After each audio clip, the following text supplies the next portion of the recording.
given the relative mildness of the season so far, it wouldn't take much for February to end up the coldest month of the winter. And historically, it's actually not unusual for that to happen, even though we typically think of January as the coldest month.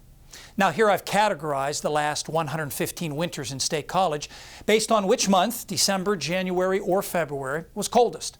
Now most often it's January, but February is actually not that far behind. In fact, given that December has quite a few as well, it's actually more likely in any given winter that January won't be the coldest month.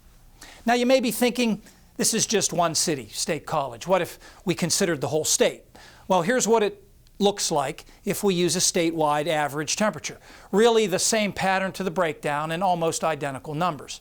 February is simply not that far behind January.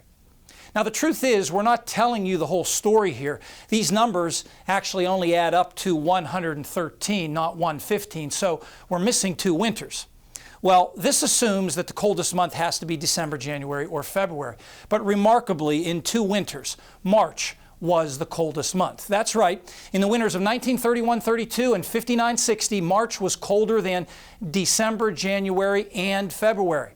How could that happen? Well, the December to February period in 1931-32 was the warmest such period on record in Pennsylvania, giving March a chance to steal the show. On the other hand, March 1960 was the coldest March on record in the state, cold enough that its average temperature was lower than each of the previous 3 months. Now, if we go back to the State College data, we can actually identify which week of the winter tends to be coldest. And what you're looking at here is the period from early December to the middle of March, broken down into 7-day blocks. And I've labeled a few with their corresponding dates. For example, here's the week before Christmas, and here's the middle week of January. Now, for each winter, we computed the average temperature of these 7-day periods and checked to see which was coldest. And no surprise that it's really the last 2 weeks of January and the first week of February that are most often the coldest of the winter. But 20% of the time, the coldest week came before Christmas or around Christmas.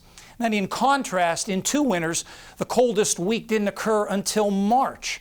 The first week of March in 1960 and the second week of March in 1932. And yes, those are the same years when March was the coldest month of the winter in Pennsylvania.